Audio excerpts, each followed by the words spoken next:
నిరుపేదలకు ఉచితంగా ఉన్నత విద్యను అందించడమే తమ లక్ష్యమన్నారు మంత్రి పొంగూరు నారాయణ. నెల్లూరులోని వీఆర్ ఉన్నత పాఠశాల నిర్మాణ పనులను ఆయన పరిశీలించారు. ఉచిత బస్సు, భోజన వసతులతో పాటు విశాలమైన ప్లే గ్రౌండ్ ఏర్పాటు చేస్తామన్నారు. అధునాతనమైన వసతులతో క్లాస్ రూమ్లను ఏర్పాటు చేస్తున్నట్టు చెప్పారు. బిల్డింగ్ నిర్మాణ పనులు కూడా వేగంగా జరుగుతున్నాయన్నారు. గత ప్రభుత్వం వీఆర్ స్కూళ్లను నిర్వీర్యం చేసిందని ఆరోపించారు మంత్రి.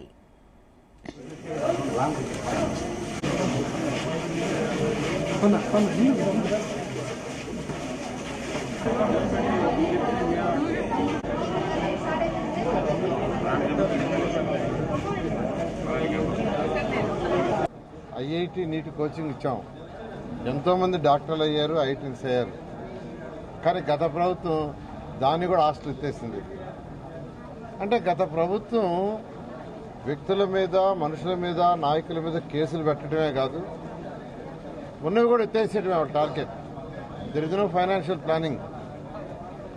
ఆర్థిక వ్యవస్థ మీద ఒక పట్టుదల కానీ, ఒక ప్లానింగ్గా లేక నాశనం చేశారు.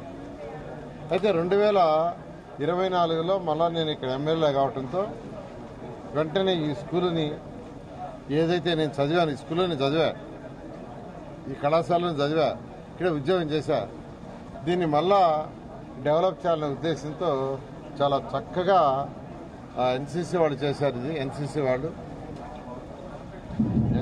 వాళ్ళు ఈ స్కూల్లో రూములు చాలా చక్కగా చేశారు. ఇంకా కూడా చేయాల్సింది.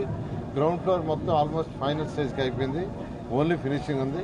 ఫస్ట్ ఫ్లోర్లో వేరే విద్యార్థులు ఉండటం వల్ల వాళ్ళని షిఫ్ట్ చేసిన తర్వాత దాన్ని చేయాలనుకున్నారు. రేపు ఎల్లుండో కమిషనర్ గారు వాళ్ళని షిఫ్ట్ చేసి వాళ్ళకి ఎటువంటి ఇబ్బంది లేకుండా చేసి ఆ పై రూమ్లు వాళ్ళకి ఇస్తే చేస్తారు. ఇక్కడ చక్కటి ప్లే గ్రౌండ్ చేయమన్నాను ఈ పిల్లలకి. ఏ పిల్లలనైతే ఇక్కడ పెడుతున్నామో పేదలు, నిరుపేదలు, నెల్లూరు టౌన్లో ఉన్నటువంటి పేద నిరుపేద విద్యార్థులకు పెట్టాలనే ఉద్దేశంతో అధికారులతో మాట్లాడాను. లోకల్గా కలెక్టర్ గారు జేసీతో మాట్లాడాను. మున్సిపల్ కమిషనర్ మాట్లాడాను.